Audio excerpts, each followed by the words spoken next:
in the Bankulu.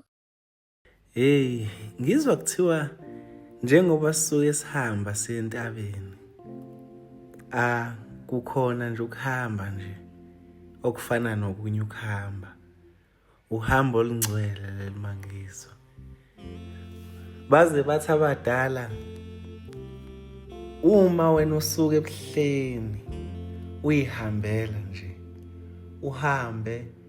Uhambe ngale route ekhanjwa ngayo makuyiwa entabeni, uhlike ebuhleni udlule emkhabela uyojiakasema uthathe left uhambe uyodlula koNkosi uphumule kuzo zonke izitophe ekuphunyulwa kuzo. Umuthanda ulale ehomisi, umuthanda ufika uphumule ubopha inkatha lo ibopha khona uye enkatheni uhambe uye esibukweni uhambe uziyongena ehomisi uphumule lapha kwagoba uziyongena ehomisi wenze konke nje okwenziwa makuhambo. Kodwa uma uhamba kungekho inkosi uNyazi noma kungekho umphongolo wesivumelwano kuthiwa kuyayifanela nje nokuthi ayikho into oyenzayo. Ngizwa kuthiwa maseManazaretha sekukhona umphongolo wesivumelwano. Ngizwa kuthiwa kusuke sekukhona ubungcwele lapho.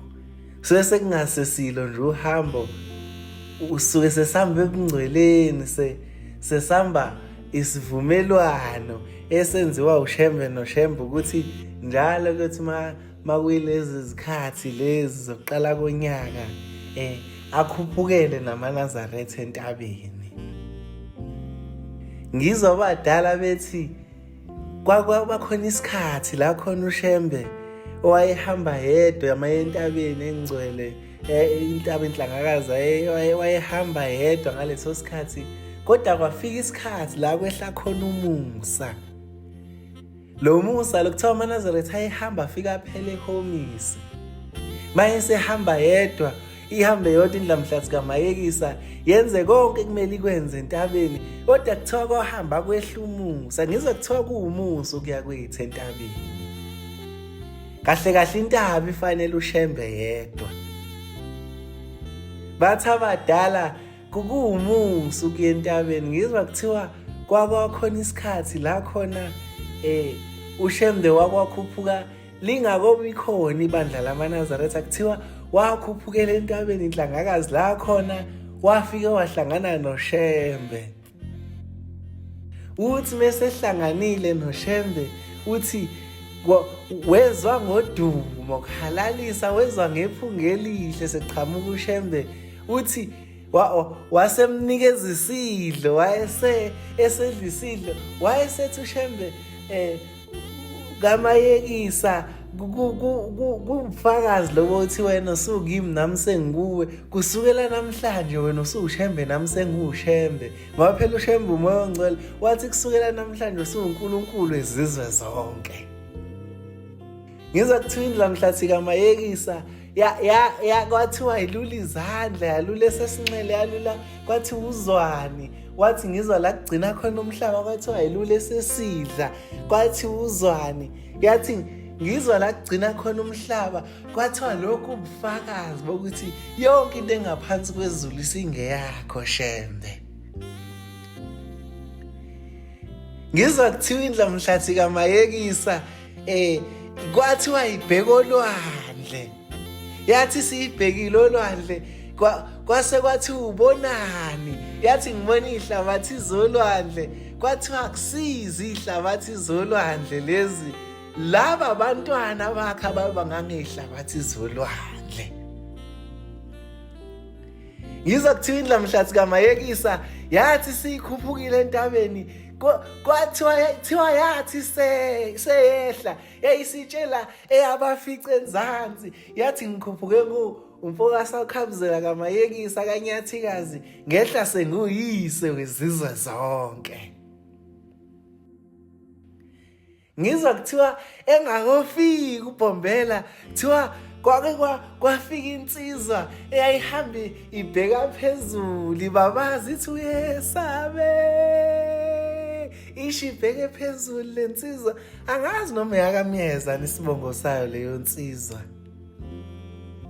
Kuthiwa le nsizwa leyo ibheka phezulu ithi uyesabeka, ithi uzane mkhosi. Yiyo le nsizwa le kuthiwa yahamba yaze yaphelela la khona. Ngize kuthiwa kusemziphathe lapho la sekuthiwa khona kusenkanyezini mangaphosisi la khona kuthiwa yathi mayifika indlamhlathi kamayekisa ihamba ibuza ithi ibuza lo muntu oyebikezela ukuza kwayo ithi kwasuka nje umoyana yayisithi wahamba washona ngala lo muntu ithi yahamba yangena ithi mayifika ithi amathamba lo muntu la khona kwafika kwakhiwa ithempeli lekade ngilisho kuthiwa emziphathe ngicathe sekuthiwa isenkanyezini manje. Nkosi usenikuzwile.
In the Bankulu.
In the Bankulu.